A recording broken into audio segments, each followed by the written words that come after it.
सांसारिक सफलता और भोगों की इच्छा है तो क्या हमें श्री जी की प्राप्ति हो सकती है? हो जाएगी, क्योंकि पहले कामना की पूर्ति होगी और फिर भगवत प्राप्ति की लालसा जागृत हो जाएगी। अब इसके लिए हो सकता है कई जन्म लगे, हो सकता है इसी जन्म में आप जब तक इच्छाओं का त्याग नहीं होगा और भगवत मिलन की लालसा नहीं होगी तब तक श्री जी की प्राप्ति कैसे हो जाएगी? पर हो जाएगी।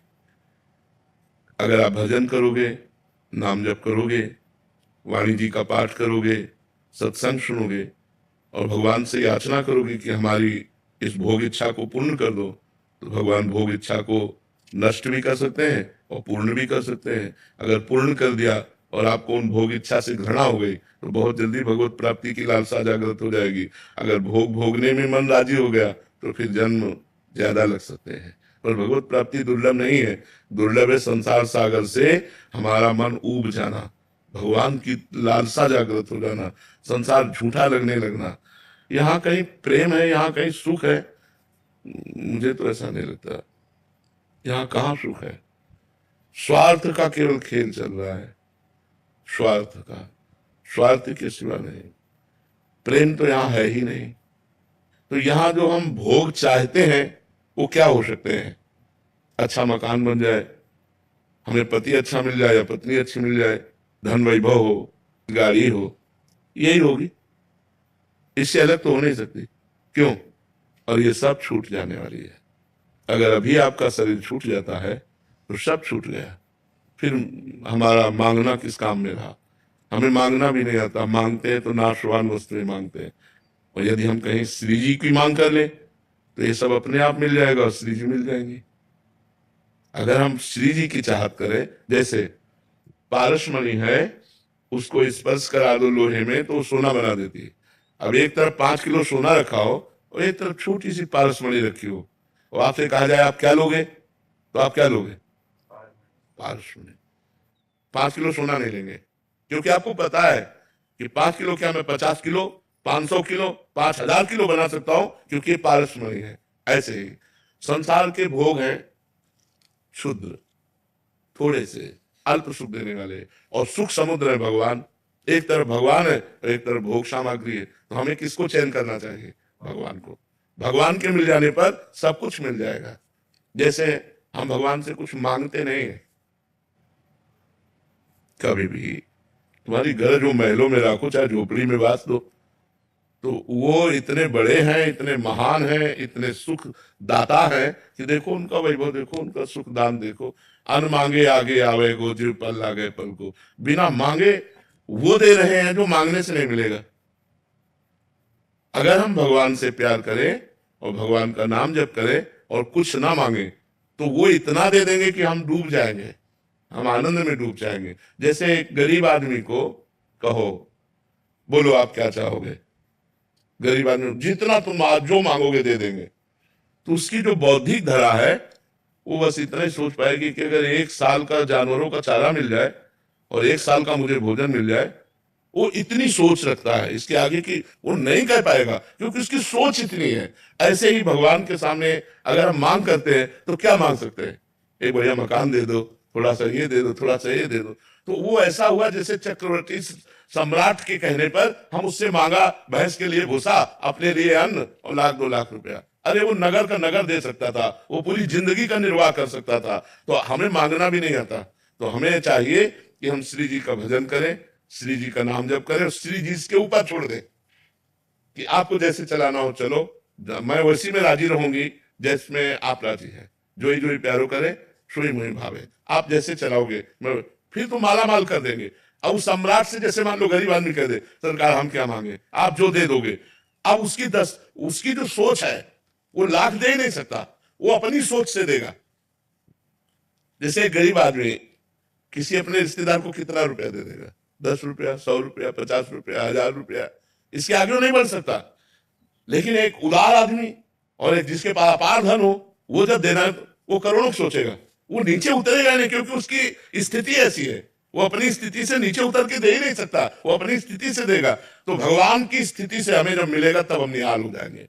तो मुझे चाहिए कि भगवान के ऊपर छोड़ देना चाहिए, तो उससे दोनों काम हो जाएंगे, भगवान भी मिल जाएंगे और भोग भी मिल जाएंगे। अस्मिता जी दिल्ली से। श्री हरिवंश महाराज। श्री हरिवंश महाराज जी। महाराज जी, हम आपकी शरणागत हैं, ये तो समझ आ रहा है कि सब प्रारब्ध की बात है। और मेरी बहन को कैंसर है। अब मेरा ये सोच सोच के तंग हो रहा हूँ कि मेरे को भी हो गया तो क्या होगा। और मुझे बहुत डर लग रहा है कि मतलब कहने का मतलब कि उनको हो रहा है तो ऐसा लग रहा है कि मेरे को भी होगा। उस डर से ये सोच निकाल नहीं हाँ पा रहे। बिल्कुल, हम जब भी वो प्रयास कर रहे हैं। सोचना भी चाहिए, क्योंकि शरीरम व्याधि मंदिरम, शरीर रोग का घर है। कभी भी कोई रोग हो सकता है, कभी भी कोई परेशानी आ सकती है। अब जो शरीर में आएगा हमको तैयार रहना चाहिए, डरना नहीं चाहिए। यहाँ मरना है ये तो पक्का है, पक्का है ना। और किस बहाने से मरना है ये पहले से पक्का है। दिल फेल होगा कि कैंसर होगा, किडनी फेल होगी कि एक्सीडेंट होगा, क्या होगा ये तो पक्का है। किस बहाने मरना है और कब मरना है ये पक्का है, लेकिन मुझे ये पता नहीं कि कब मरना है। मरना है तो डरना क्या यार, 100-200 बार थोड़ी मरना है, एक बार मरना है। एक बार हिम्मत करो और राधा नाम का स्मरण करते हुए शरीर को श्री जी को दे दो। मैंने आपको दिया, अब चाहे इसमें कैंसर रूप से कृष्ण आवे, चाहे कृपा रूप से आवे, मुझे कोई परवाह नहीं, मैं आपकी हूं। मैं आप तो, पर इतना समर्पण होना बड़ा कठिन होता है। अब जैसे भगवत कृपा से हम लोगों को इतनी फिक्र थोड़ी है, बिल्कुल पाई भर फिक्र नहीं। एक अपार मस्ती बनी रहती है, एक अपार सुख बना रहता है। ये सब दुख क्या है, आज मर जाए शरीर, इससे क्या लेना देना है। जब तक सेवा है तब तक सेवा कर रहे हैं, जिंदा है और मर गया तो जाके दिव्य सेवा करनी श्री जी की। हमको श्री जी से अलग थोड़ी रहना है। हाँ, अगर इसी शरीर पर प्यार करते जैसे आप करती हो, उसका कष्ट देके वो डर आ जाता, मेरा प्रारब्ध भी कहीं ऐसे। हाँ तो डरो, हम तो कहते डरो, डरना अच्छा है। डर कर भगवान की शरण में जाओ। जो सभी तावा शरणाई रखियो ताई प्राण की नहीं। भगवान कहते हैं यदि भयभीत होकर मेरी शरण में आ जाओ तो मैं तुम्हारी रक्षा कर लूंगा। भगवान सब कुछ काट सकते हैं, प्रारब्ध भी काट सकते हैं। अगर वो प्रारब्ध देंगे तो उतना बल दे देंगे। इसलिए नाम जप करो, भगवान की शरण में रहो। डरना ठीक है, डरोगे तो अच्छा बन जाओगे, निडर हो जाओगे, ऐसी स्थिति प्राप्त हो जाएगी। और डरोगे नहीं तो भोगों में मस्त हो जाओगे, पता नहीं चलेगा कब शरीर कहाँ किस तरह से।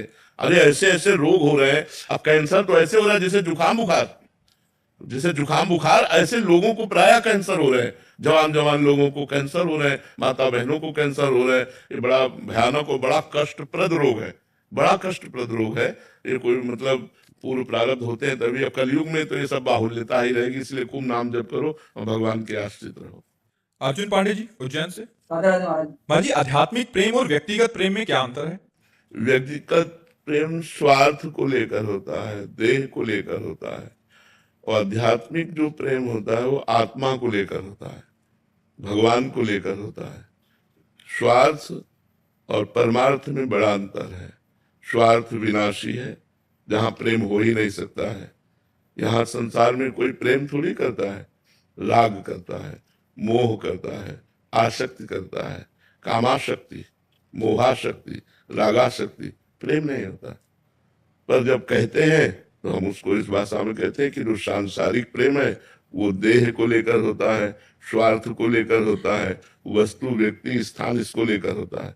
और जो परमार्थिक प्रेम है वो आत्मा को लेकर होता है, वो भगवान को लेकर होता है। इसलिए वास्तविक प्रेम शब्द तो आत्म प्रेम ही है, भगवत प्रेम ही है। ये राग और कामना और आसक्ति और मोह के नाम से कहा गया है, जिसे आप सांसारिक प्रेम कहते हैं। हिंदू सिंह जी। महाराज महाराज जी, आपके चरणों में कोटि कोटि प्रणाम। महाराज जी, इष्टाकार वृत्ति करने के लाभ विधि जानकर क्या मैं चल सकता हूँ। क्यों नहीं चल सकते? चलने में क्या परेशानी है? आए ही वो भगवान की प्राप्ति के लिए, मानव जन्म ही मिला है, तुम्हारे अंदर पूरी सामग्री है जिससे भगवत प्राप्ति कर सकते हो। आपका जन्म ही भगवत प्राप्ति के लिए हुआ है। अब आप उसे भूल जाओ और भोगों में अपना समय नष्ट करो, वो आपकी कमी है। नहीं तो भोगों को धर्म पूर्वक भगवत अर्पित करके भोगते हुए और भगवान का स्मरण करते हुए, सत्कर्म करते हुए हम भगवत प्राप्ति के लिए आए हैं। हम भगवत प्राप्ति करेंगे। कोई नशा मत करो, पापाचरण मत करो, गंदी बात न देखो, न सुनो, न बोलो, और नाम जप करो। अब इष्टाकार वृत्ति होने लगेगी। ठीक है? योगेश कुमारी जी। राधे राधे महाराज जी। महाराज जी, आत्मा, परमात्मा और गुरु में कौन सर्वोच्च है। एक ही बात है, जो आत्मा है वही परमात्मा है, जो परमात्मा है वही गुरु है। गुरु साक्षात परब्रह्म, तस्मै श्री गुरुवे नमः। जो परब्रह्म परमात्मा है वही हमारे ऊपर कृपा करने के लिए मनुष्य रूप में आकर के गुरुदेव के रूप में हमें अपने चरणों की शरण में ग्रहण करते हैं वो परमात्मा ही है, वो मनुष्य थोड़ी है। गुरुदेव को जो मनुष्य समझता है उसका कभी कल्याण हो ही नहीं सकता। जो अपने गुरुदेव को गुरु ब्रह्मा, गुरु विष्णु, गुरुदेव महेश्वरा, गुरु साक्षात परब्रह्म तस्मै श्री गुरुवे नमः, गुरु साक्षात परब्रह्म है। और जो परब्रह्म परमात्मा है, आत्मा हरिवंश प्रगट परमानंद श्री हरिवंश प्रमाण मनम, वही जो हरिवंश आचार्य है, गुरुदेव है, वही हमारी आत्मा है। तो आत्मा, परमात्मा और गुरुदेव ये एक ही तत्व के पर्यायवाची शब्द हुए, कोई अंतर नहीं है। गुलशन जी महाराष्ट्र से। जय जय श्री राधे। श्री हरिवंश महाराज जी, आपके चरणों में कोटि कोटि प्रणाम। गुरुदेव, आप जी कहते हैं कि किसी पर दोष दर्शन मत करो, खासकर किसी वैष्णव भगवान पर तो बिल्कुल भी दोष दर्शन मत करो। ये जानकर भी दोष दर्शन स्वतः ही हो जाता है महाराज जी। ये हमारे अंदर एक कमी है जो हम छिद्रान्वेषण करते हैं। छिद्रान्वेषण माने दूसरों के दोषों का दर्शन नहीं करना है। क्यों नहीं करना? जो गंदा आदमी, तो परमात्मा भी अंदर विराजमान है, ये क्यों नहीं देखा? क्रियाएं जो हो रही है, जैसे कठपुतली नाच रही है, तो अज्ञानी जीव कठपुतली को बुरा भला कहेगा, लेकिन जो विवेकी पुरुष है, जानने वाला है, वो कठपुतली को दोष नहीं देगा, उस नचाने वाले को, वाह यार क्या कलाकार है नचाने वाला। तो हमारे भगवान 3 प्रकार का नाच नचा रहे पूरे जगत में, सतोगुणी, रजोगुणी और तमोगुणी। तो सतोगुण निर्दोष है, रजोगुण और तमोगुण में दोष है। तो कोई रजोगुणी है, कोई तमोगुणी है, कोई कामासक्त है, क्रोधासक्त, लोभासक्त, मोहासक्त, ऐसी लीलाएं कर रहा है, इन्हीं में तो दोष है। और कोई भगवद आसक्त है, भजन कर रहा है, तो मेरे भगवान की सब लीला हो रही है, जैसे ये गलत कर रहे हैं, तो हम इनकी गलती ना देखकर इनमें भगवान विराजमान ये देखे ना। सी राम में सब जग जानी, करो प्रणाम जोरी जुपानी। इनमें गलती जो दिखाई दे रही वो हमारे अंदर है। अगर हमारे अंदर गलती ना हो तो इनमें गलती दिखाई नहीं देगी। जैसे हमसे पूछो कि कोई गलत है, तो हमें लगता है कोई गलत नहीं। भाई वो बेचारा विवश है भगवान की माया से, उसमें क्या है, भगवान चाहे तो 1 मिनट में उसे महात्मा बना दे, और वही छूट दिए इसलिए माया रौंद रही है। विचार करो, विवेक करो, क्या आप में दोष नहीं है? जब हम निर्दोष हो जाएंगे तो हमें कोई दोषी दिखाई नहीं देगा। और बुरा जो देखकर मैं चला, बुरा न मिलिया कोई, जो दिल खोजो आपनो, तो हमसे बुरा ना हो। हमारे अंदर बहुत बुराइयां हैं। तो तेरे भावे जो करे भलो बुरो संसार, नारायण तू बैठ के अपनो भवन बुहार। जो जैसा चल रहा है भगवान की माया से युक्त है। हमको अपने हृदय को निष्पाप करना है, अपने हृदय को निर्दोष करना है। अगर हम अपने हृदय को निर्दोष करना चाहते हैं तो दूसरों में दोष दृष्टि ना देखें। अगर हमें दोष दृष्टि दिखाई देती है तो तत्काल हम उसको प्रणाम करें, भगवान आप इसके भी हृदय में विराजमान हो। मेरे अंदर जो दोष दृष्टि देखने की प्रवृत्ति है नाथ, इसको नष्ट कर दो, आप बच जाओगे, आप आगे बढ़ जाओगे। अगर ऐसे ही दोष देखते रहिए तो ऐसा है तो ऐसा है, तो आप बहुत कूड़ा करकट अपने हृदय में एकत्रित कर लोगे और परमार्थ में नहीं चल पाओगे, पक्का नहीं चल पाओगे। ये पक्की बात समझ लो, जो हम दूसरों में दोष देखते हैं वो हमारे अंदर दोष होता है, और जब हम दूसरे को दोषी कहेंगे तो हमारे अंदर वो दोष बढ़ जाता है और हमको भी भ्रष्ट कर देता है, नष्ट कर देता है। पक्की बात मान लो। इसलिए किसी के दोष दर्शन मत करो, किसी की निंदा मत करो। किसी के दोष कथन श्रवण करने से बहुत जल्दी अंतःकरण अपवित्र हो जाता है, पाप दूसरों का हमारे ऊपर आ जाता है। तो देखो पुण्य करना कितना कठिन और नष्ट होना एक क्षण में। किए सुकृत बहुजन्म के क्षण में दारे खोए, भक्तन निंदा अति बुरी भूल करे जिनको। अगर किसी भक्ति की निंदा कर दी तुमने तो बहुत जन्मों के किए हुए पुण्य एक क्षण में सब मिटिया मेट हो गए और पाप की गठरी बांध कर नरक जाने की तैयारी हो गई। तो इतना बड़ा पाप हम क्यों करें? जो कर जिसका जो मन हो कर रहा है, सब राधा राधा पूरी सृष्टि है। हमको सुधर के चलना है, हमको अच्छा बनना है, हमको भगवान का भक्त बनना है, तो हमको सुधार करना है। हाँ, कोई पूछ ले हमसे कि हम कैसे चले भगवान के मार्ग में, हमें कोई कमियां है तो बता देना चाहिए कि भाई मुझे जैसा लग रहा है कि आप ये नशा छोड़ो, आप ये गंदी बात छोड़ो, आप ये गंदा आचरण छोड़ो, तो आप भगवान की भक्ति कर सकते हो। वो निंदा नहीं होगी, डायरेक्ट उससे बात करना। लेकिन उसके पीछे बात करना कि आदमी ऐसा है, वो निंदा हो जाएगी। तो परदोष दर्शन और निंदा मत करो, नहीं तो अपना परमार्थ चला जाएगा। समझ पा रहे हो आप? गुरुदेव भगवान मन में दोष खत्म हो जाता है, स्वतः हो जाता है। प्रणाम कर लिया करो, उसी मन से प्रणाम कर लिया करो कि सब में भगवान है, तो दोष नहीं लगेगा। जहाँ दोष दर्शन हो वही भगवत भाव से प्रणाम कर लिया, ठीक है ना? निकेतन सिंगला जी, पंजाब से। राधे राधे महाराज जी। महाराज जी, यदि कोई व्यक्ति अत्यंत असहनीय पीड़ा से गुजर रहा हो परंतु वह आध्यात्मिक ना हो, उसे भगवान के विषय में कोई ज्ञान ना हो, तो ऐसे व्यक्ति को उस पीड़ा से बाहर निकालने के लिए किस प्रकार का मार्गदर्शन हो? बाहरी नाम संकीर्तन, भगवत कथा, जब तक उसका शरीर पूरा ना हो जाए तब तक उसको ये सहयोग मिलता रहे, तो उसके कानों में तो पड़ेगा। तो जो वाणी से बोलने का फल है, कथन का, वही श्रवण का फल है। तो ना चाहते हुए भी यदि उसे नाम सुनाई दिया, भगवत कथा सुनाई दी और प्राण छूट गए, तो भगवत प्राप्ति हो सकती है। अन्यथा निज कृत कर्म भोग सुन भ्राता, को न काहू के सुख दुख कर दाता। फिर उसे कर्म भोगना ही पड़ता है। बिना भजन के, बिना अध्यात्म के फिर तो कोई उपाय नहीं है। बस एक आखिरी उपाय, क्योंकि जहाँ वो पड़ा है वहाँ भगवान की कथा, भगवान का नाम कीर्तन की व्यवस्था कर दी जाए, तो जो कथन से फल मिलता है वही श्रवण से फल मिलता है, तो उसका मंगल हो सकता है, अन्यथा नहीं। अध्यात्म के बिना जुड़े तो व्यर्थ जीवन चला जाता है। भगवान का नाम जप नहीं किया, भगवान की शरण में नहीं है, तो उस जीव का क्या महत्व? वो पशु तुल्य अपने जीवन को व्यतीत करके नष्ट कर दिया। तो फिर जीव को अवश्य में भोक्तव्यम कृतम कर्म शुभाशुभम, शुभ और अशुभ कर्म भोगने पड़ते हैं जीव को।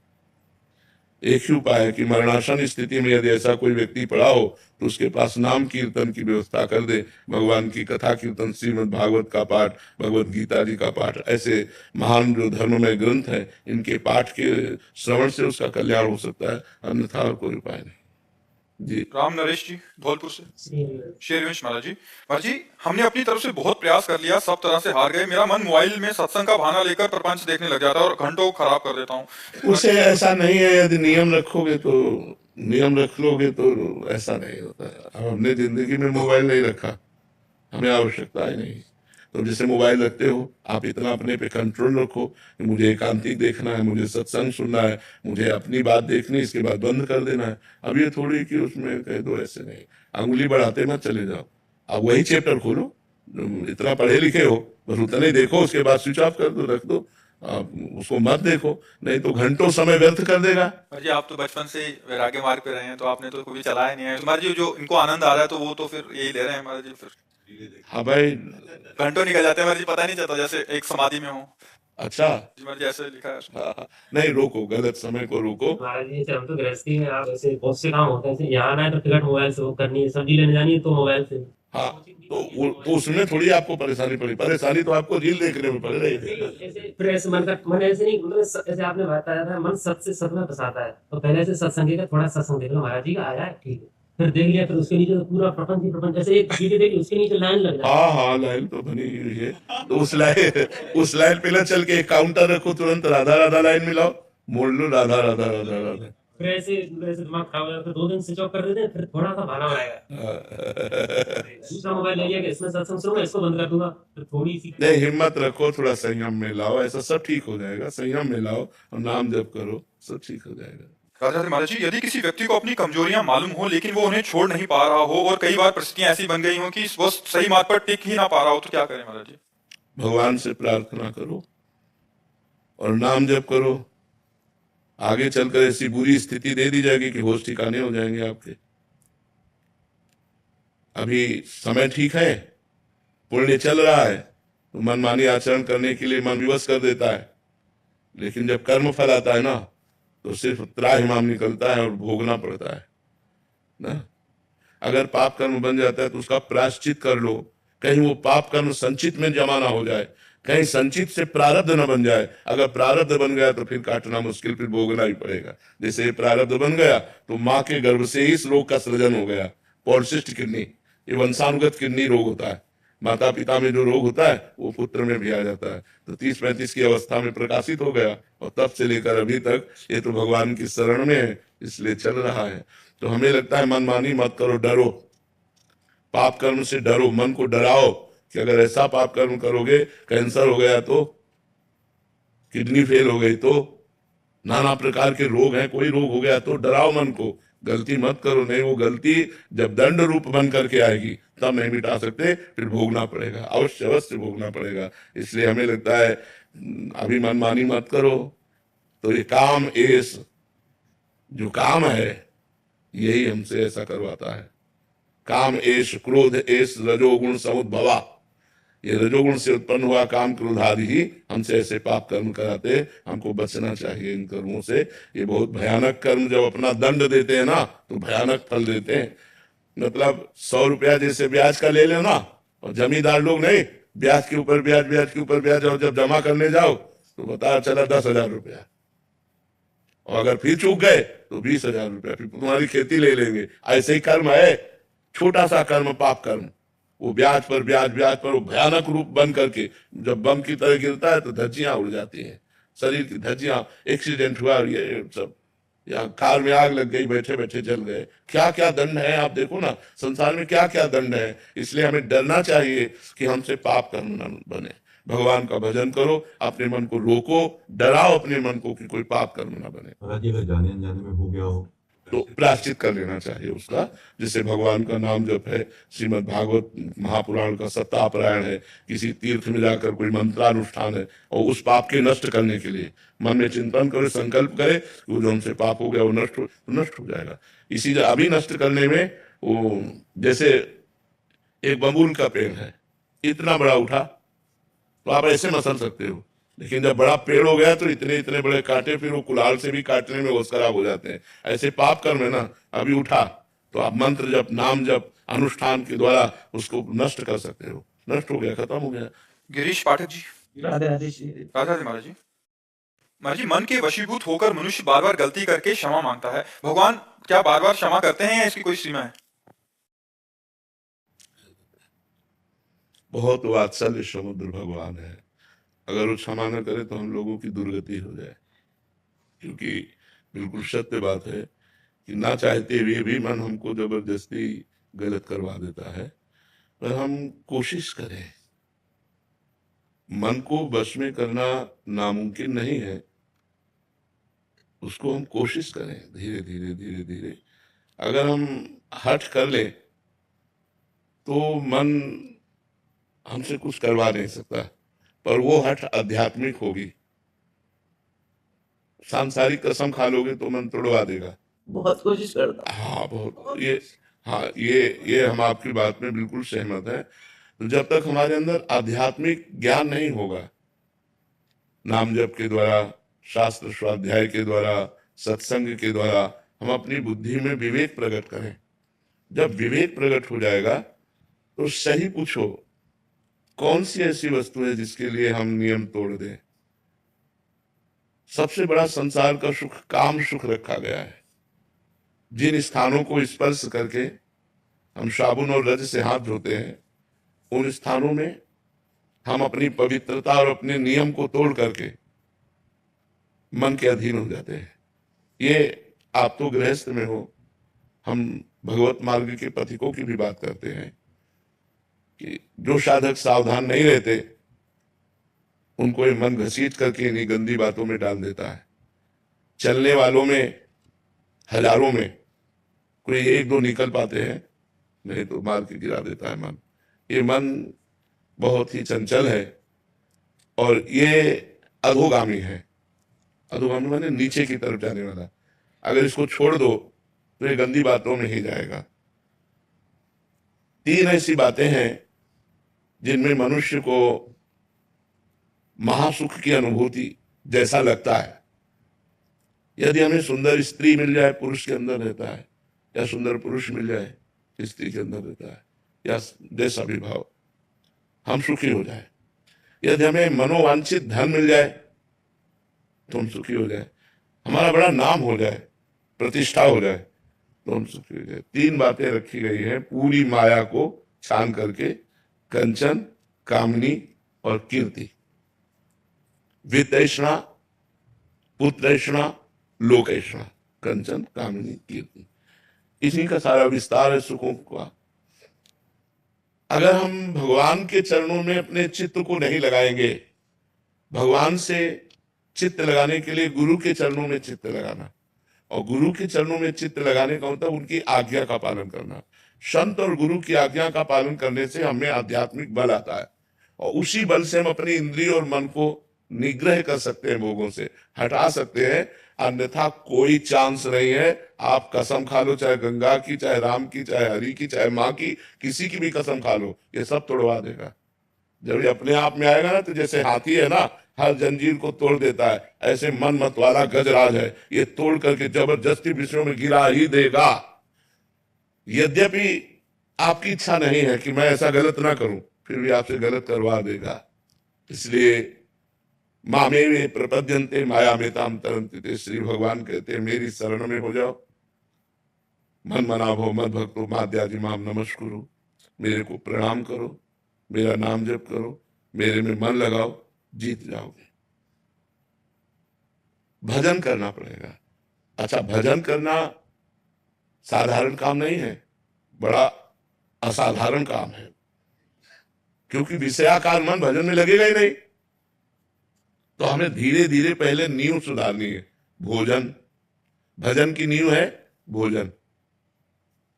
जैसा खाओ अन्न वैसा बने मन। तो यदि हमारा भोजन ठीक नहीं होगा तो हमारा मन भजन में नहीं लगेगा। हमारा खान पान ठीक होना चाहिए।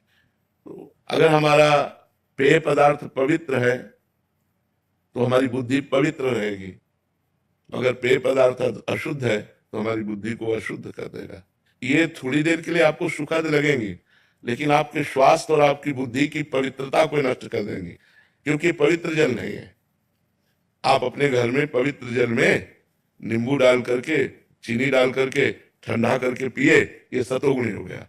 तो रजोगुणी और तमोगुणी आहार से हमारा मन विषयाकार होगा, अपवित्र होगा, ना कि भजन में लगेगा। हमें सतोगुणी भोजन, सतोगुणी पेय पदार्थ, सतोगुणी दृश्य, आसपास का वातावरण सतोगुण, तो हमारा भजन बनेगा, नहीं तो भजन नहीं बनेगा। थोड़ा सा भी कुसंग एक बहुत बड़े महात्मा को भी गिरा सकता है। जो 20 साल से संयम में चल रहा है, थोड़ा सा कुसंग, छेद होते ही, छिद्र होते ही दोष अपना प्रभाव आ जाके दिखा देगा। हिरनी से पैदा हुए थे ऋषि श्रृंग ऋषि नाम, श्रृंगी ऋषि सरल भाषा में कहते हैं, वैसे शास्त्री उनका नाम ऋषि श्रृंग। वो हिरनी से पैदा हुए थे, स्त्री से नहीं पैदा हुए थे।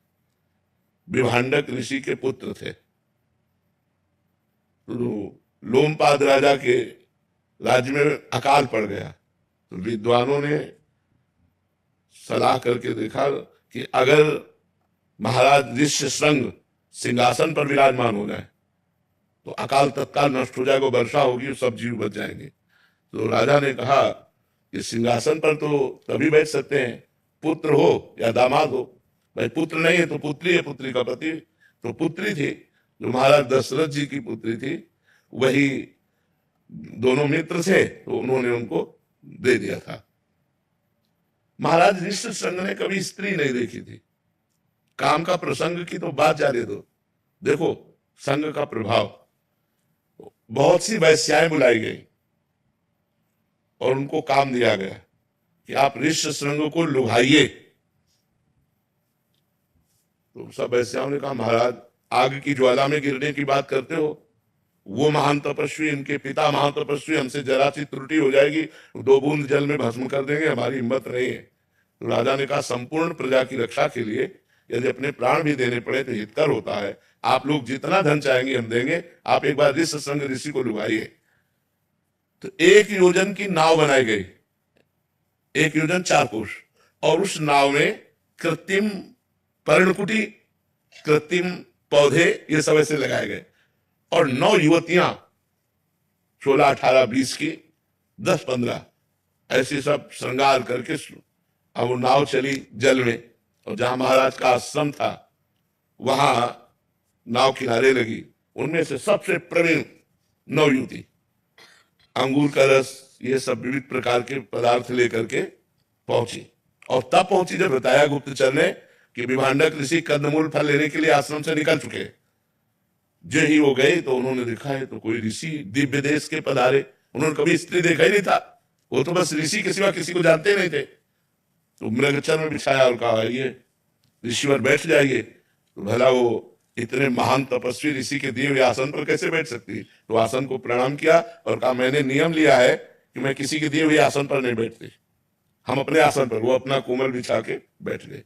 कंदमूल फल लाए तो उनका नहीं, मैं किसी का दिया नहीं पाते, हमारे पास है, आप कहो तो आपको भी पवा दे। तो गुलरी और पीपर और पाकर और कंदमूल फल खाने वाले अंगूर का रस, ये रस वो रस, विविध प्रकार के रस और मादकता भरे हुए उनको दिए। उनको बहुत अच्छे लगे, उन्होंने पी लिया और कहा ऋषि आपकी जटा है और मेरी जटाओं में बड़ा अंतर है, मेरी जटाओं में तो गांठ पड़ी हुई, आपकी कोमल जटा है। तो बोले हमारे देश के ऋषि ऐसे ही है, उनको पता है कि ये कोई ऋषि है।